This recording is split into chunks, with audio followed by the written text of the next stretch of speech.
WWE has entered a crazy boom period since Triple H has taken over, and this past year's WrestleMania 40, Nights 1 and Night 2 were an incredible high for the company, with WrestleMania Night 2 specifically being one of the best shows they've ever put on. Since then, Triple H has taken the WWE on an international tour with a bunch of great pay-per-view events with some really awesome matchups. And I think comfortably with the way that Triple H books things very long-term with a bunch of seeds sown in throughout, I think maybe we could predict the card for WrestleMania 41, Night 1 and Night 2. Now, we're still 8 months out from the event, but I think that's part of the fun. I think a lot of things have been set up for the matches that will take place on both cards, so that's what we're going to do today. Now, following the rules of a Triple H pay-per-view, they're usually 5-match cards, but the big shows like WrestleMania and SummerSlam seem to be 7-match cards, and with WrestleMania being 2 nights, I'm going to try and follow those rules and have 2 7-match cards. So a lot of predictions to get to here. We'll see how many I get right, but either way, I'm Josh from Just Mash. Let's figure it out.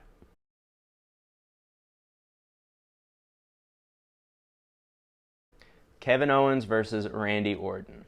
Now, the story they've been telling with Cody Rhodes, Randy Orton, and Kevin Owens over the past summer is an interesting one that's led to a lot of people believing that Randy Orton will turn heel against Cody Rhodes.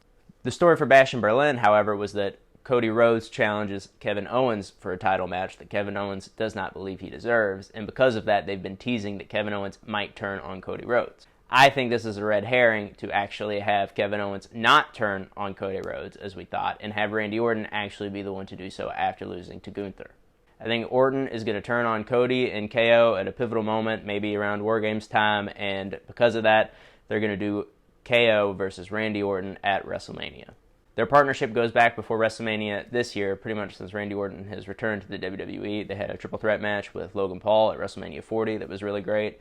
They fought against the Bloodline throughout the summer. They've even got a t-shirt that says RKO. We'll get to it later, but I think for WrestleMania season, Cody's going to be a bit preoccupied with someone else. So I think Randy Orton and Kevin Owens is going to be the match at WrestleMania. I think they're probably going to have some sort of hardcore match or a crazy match, as Kevin Owens usually does at WrestleMania. We've never seen Kevin Owens and Randy Orton truly have a one-on-one feud, so I think there's some potential for a really good story to be told here. As for who I think is going to win, unfortunately, I think I would have to go with Randy Orton, as much as I think Kevin Owens needs a win like that on a big stage, and because I'm just a huge KO fan. I think to really solidify Orton's heel turn and make it a big deal, I think Orton has to beat Kevin Owens here, and then can go on throughout the summer and feud with Cody Rhodes. LA Knight versus Bronson Reed for the U.S. Championship. The U.S. Championship is one that's kind of tricky to book. I don't quite necessarily see a clear direction for LA Knight headed into WrestleMania, but he's the U.S. champion, and I don't really see him losing that title right now either because he's such a popular character on the show. Bronson Reed, however, is someone that it's taken a long time for the WWE to really get behind and heat up, but as of late with his attack on Seth Rollins, they've shown that they want to invest in him and make him a big deal. Now, of course, Bronson Reed is on Raw, LA Knight is on SmackDown. You might think, how are we going to get there? But WWE does this all the time with their crossover events like WrestleMania. You could very easily have LA Knight eliminate Bronson Reed from the Royal Rumble. Bronson Reed shows up on SmackDown, demolishes LA Knight, challenges him for the U.S. title, and then we've got a match. I think this will really be Bronson Reed's coming out party and the event that really showcases who he is and what he can do as a talent, and where he ultimately is crowned the new U.S. champion. Liv Morgan and Raquel Rodriguez versus Alba Fire and Isla Dawn versus Shayna Baszler and Zoe Stark versus Kaden Carter and Katana Chance for the Women's Tag Team Championships. Now, the Women's Tag Team Championships are really a title that has not been taken seriously historically in the WWE, pretty much until WrestleMania this year. Obviously, the titles were left off of WrestleMania this year in terms of a defending status. But after that, Bianca Belair and Jade Cargill, who are huge single stars in their own right, won the titles and have pretty much carried them throughout the summer and brought them to more importance. They've been defended on most pay-per-views since WrestleMania. The Unholy Union, Alba Fire, and Isla Dawn have taken them since then, but Bianca and Jade have won them back. I think this is a trajectory that's really going to carry into WrestleMania next year. Now, Bianca and Jade are champions as of recording of this video. However, I do not think they will be champions by the time WrestleMania happens, which we'll get to later. Triple H doesn't like to do the giant get everyone on the card battle royals at WrestleMania like Vince McMahon did, but he does still seem to do at least one match on each card that gets as many people in as possible. Last year, it was a giant ladder match on night 1. Night 2, it was Karrion Kross and his group versus Bobby Lashley and his group. At WrestleMania 39, it was 2 Fatal 4-Way Tag Team matches, which is kind of what I'm using to take inspiration from for here. The Unholy Union, Alba Fire, and Isla Dawn just lost the Tag Team Championships, but I do feel like they are going to be heavily factored into the Tag Team title plans until WrestleMania. Shayna Baszler and Zoe Stark are 2 that are always kind of in the mix, especially with the Tag Team titles being the Pure Fusion Collective. Katana Chance and Kaden Carter are 2 characters that they can always kind of use in these spots, especially in a multi-person matchup. They can do a lot of cool, fun stuff. This is where I'm kind of taking a chance. Liv Morgan is currently the Women's World Heavyweight Champion. She's a member of the Judgment Day, but she has a lot of history with Raquel Rodriguez, who I think is closer to returning than we thought. And ultimately, I think if Raquel returns and joins the Judgment Day with Liv, they could be a formidable tag team moving forward. Now, I made the decision to not make this a ladder match, just because I feel like it makes more sense as just a regular Fatal 4-Way tag match. But ultimately, I'm going to go with Liv Morgan and Raquel Rodriguez as the winners here. Jimmy and Jey Uso versus Tama Tonga and Tonga Loa for the WWE Tag Team Championships. If you watch SmackDown, if you watch WWE, you can tell that we are headed for a bloodline civil war that probably will reunite Roman Reigns with the Usos and potentially Sami Zayn to take on the new bloodline led by Solo Sikoa, Jacob Fatu, and the Guerrillas of Destiny. Tama Tonga and Tonga Loa are the current WWE Tag Team Champions, and I think that the WWE has been subtly building to a reunion for the Uso brothers. Hopefully, if this does happen, it's not a long-term situation. I prefer my Jey Uso as a singles wrestler at this point. But I don't think the WWE can pass up on the opportunity to do a Usos versus Guerrillas of Destiny, WWE versus New Japan match at WrestleMania. If this match were to happen, my pick for it would be the Usos to win and become the new tag team champions one last time in their careers before they end up going their separate ways later in the summer. The tricky thing about booking a card like this 8 months in advance with the current storylines that are in place is that a lot of wrestlers are unfortunately going to get left out and left off the card. One of those wrestlers that unfortunately I could not find a match for at this event is Sami Zayn. In my mind, I think that on a SmackDown before WrestleMania, Jacob Fatu severely injures Sami Zayn and forces him to miss the show. And then during this match, Jacob Fatu is helping the Guerrillas of Destiny win when Sami Zayn makes his return and helps the Usos win. Tiffany Stratton versus Nia Jax for the WWE Women's Championship. As of right now, Nia Jax is the current WWE Women's Champion, and Tiffany Stratton is the current holder of the Women's Money in the Bank briefcase. They're a duo right now, kind of like Shawn Michaels and Diesel, and everybody thinks that this is ultimately headed for a match for the title. The question is, however, is it a babyface Tiffany Stratton cashing in the briefcase on Nia Jax at WrestleMania, or has Tiffany done so earlier in the year, and now Nia is the babyface chasing Tiffany? I think that around Royal Rumble time, Tiffany Stratton is going to turn on Nia Jax and cash in the Money in the Bank briefcase to become the new champion, and that Nia Jax will be chasing Tiffany for the belt at WrestleMania. Since Triple H seemingly doesn't really enjoy doing short-term title reigns, and this will be Tiffany Stratton's first chance to hold the belt, I think that she will retain over Nia Jax at WrestleMania. Seth Rollins versus CM Punk. Seth and CM Punk were very, very clearly penciled into main event night 1 of WrestleMania 40 until CM Punk got injured at the Royal Rumble. Now that match would have been for the World Heavyweight Championship. This one I don't see being for that title. But I think this feud has had enough steam in it ever since they kind of first started teasing it that it can carry itself to a WrestleMania match. CM Punk is obviously a very polarizing figure, especially since he's come back to the WWE, but he's done all right work with Drew McIntyre so far, and I think when him and Seth Rollins are in the ring together on the mic, it's really what people want to see. Seth Rollins has had a lot of pretty good WrestleMania moments, but I think this has potential to be one of, if not his best match at WrestleMania. To me, the winner of this match really ultimately depends on what the long-term story that they're telling is. Is this match going to be a blow-off, or is it going to be the first of many in a series? If I'm booking, my hope is that it's the blow-off. I think they've been teasing this match for long enough that this really should be the end of their feud. And ultimately, in order for it to be good, to me, Seth Rollins has to be the winner. John Cena versus Gunther for the World Heavyweight Championship.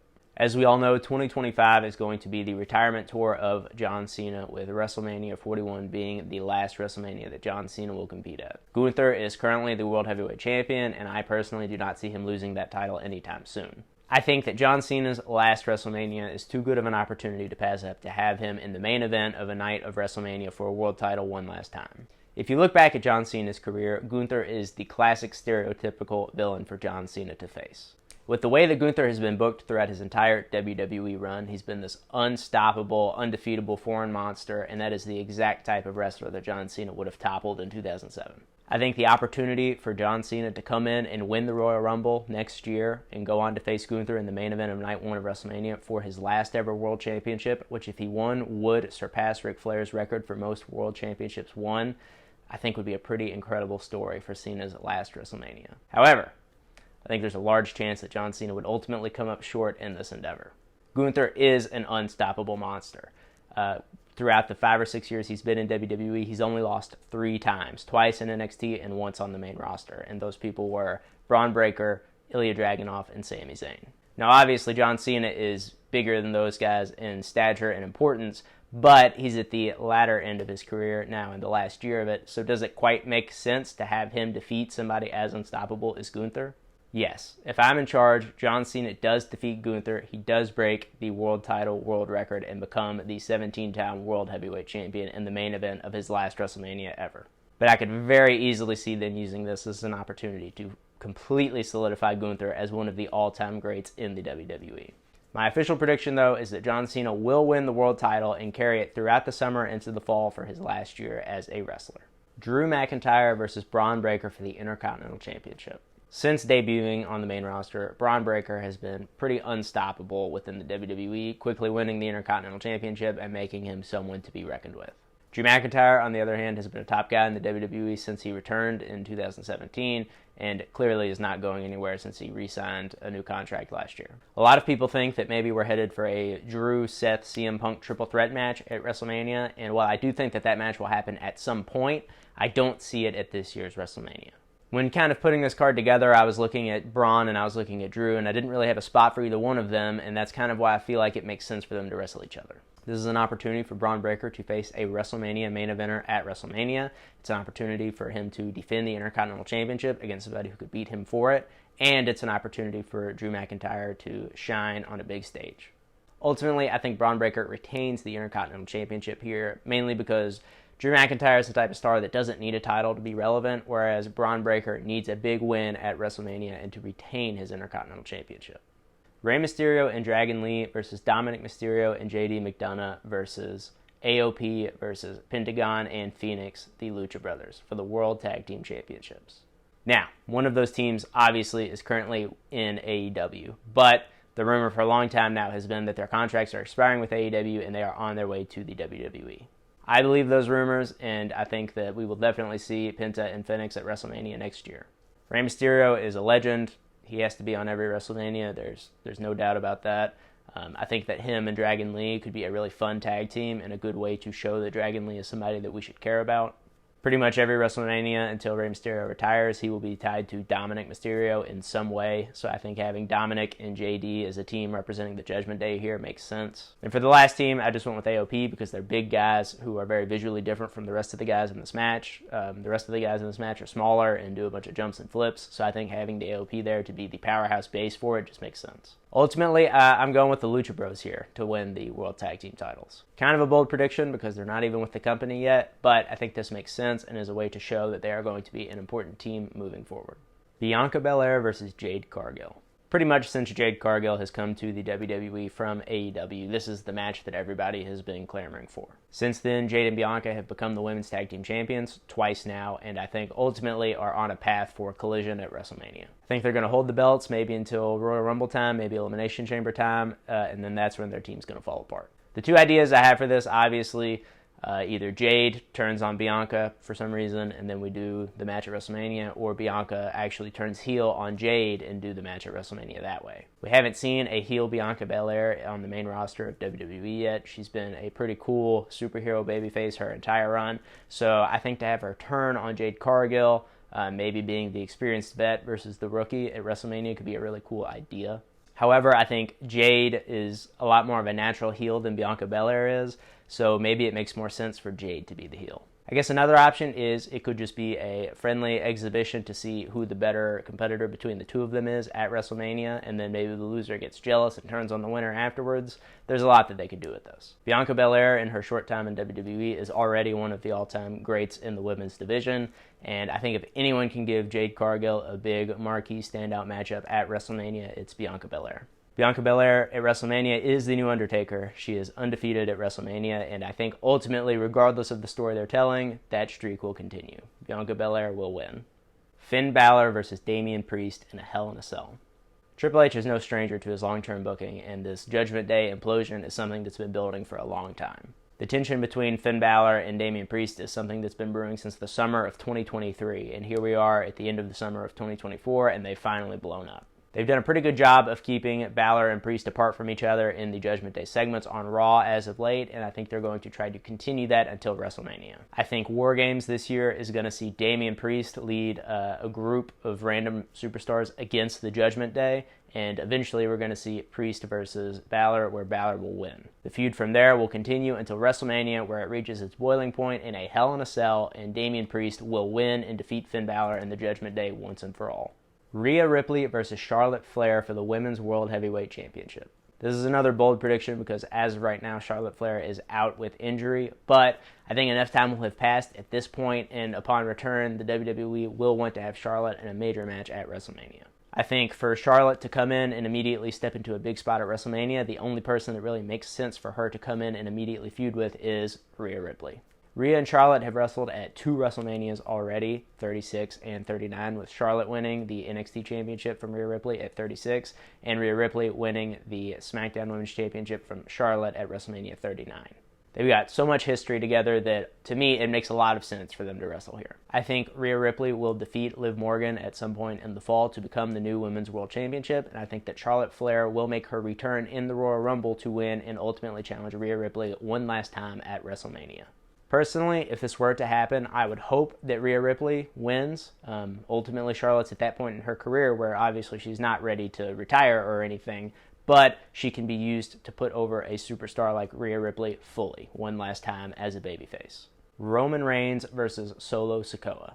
I thought about doing this match on night one to not conflict with the main event, but ultimately I think I'm going to do it here instead. I think the Bloodline Civil War has been gearing up for this match to happen at WrestleMania. If you look at Solo Sikoa's trajectory throughout the WWE, it's always been as Roman Reigns' right-hand man, even missing WrestleMania matches himself to be in Roman's corner. This major matchup would be Solo Sikoa's WrestleMania debut, and I think is the perfect place for him and Roman to finally have their last match. I think Roman Reigns is the obvious and clear winner here to defeat Solo Sikoa, unless they want to put Solo over huge and show that he is the new tribal chief. Ultimately, though, I've learned to never doubt Roman Reigns in a big match situation. I think Roman Reigns is going to win this match, ultimately to set up a later feud, which we'll get to next. Cody Rhodes versus The Rock for the WWE Championship. Now, this is the match that's been brewing for a very long time now. Everyone thought that the money was in The Rock versus Roman Reigns, but now it's very clear that the money is in Cody versus The Rock. It was undeniable that Cody Rhodes was the guy for WWE over the past several years and was the only clear choice to main event WrestleMania 40 against Roman Reigns. The Rock is a huge star, and there will always be money in any match that he has in the WWE, but Cody Rhodes was the right person to dethrone Roman Reigns. Because of that, The Rock turned heel in the process, and we got some really awesome programming because of it. The night after WrestleMania, The Rock told Cody Rhodes that they have unfinished business and he's coming for him whether he has the championship or not. I think Cody Rhodes is going to hold that title until WrestleMania, until The Rock returns and officially challenges him for it. As much as I would like to say I want Cody Rhodes to dethrone The Rock and win here, I just don't think that's Cody Rhodes' story. I think The Rock is going to defeat Cody Rhodes and win the World Championship here, ultimately to set up one last match between The Rock and Roman Reigns at WrestleMania 42 for the WWE Championship. The story they've always told with The Rock and with Roman Reigns is that Roman is the successor to The Rock within their family and their bloodline, but also with the WWE. I think Cody got his moment at WrestleMania 40, and that was ultimately a compromise so The Rock could get his at 41, and then finally put Roman Reigns over again at WrestleMania 42. This time, however, with Roman Reigns actually being a babyface that the fans want to get behind, and they will eventually be in support of Roman Reigns defeating The Rock. Now, what that does to Cody, I'm not sure. I don't quite see how losing the WWE Championship in the main event of WrestleMania to The Rock helps Cody Rhodes unless he is the one to defeat The Rock for it later, but I guess that's a problem for the future. I think there's a very real chance that they could use the following summer to have Randy Orton feud with Cody Rhodes to really carry Cody's character throughout the summer. Now, there's a long time from here to WrestleMania. All of those matches could happen. None of them could happen. We've seen the way that Triple H books, so I think there's a very, very good chance that things like Finn and Damian, Seth and Punk, Cody and Rock, I think those all will happen, but there's some long shots on the card, like Braun Breaker and Drew McIntyre, and LA Knight and Bronson Reed. Let me know in the comments below if you agree with any of my predictions, if these are matches you'd want to see, or what your own personal predictions are. Well, I've been Josh from Just Mash. Until next time.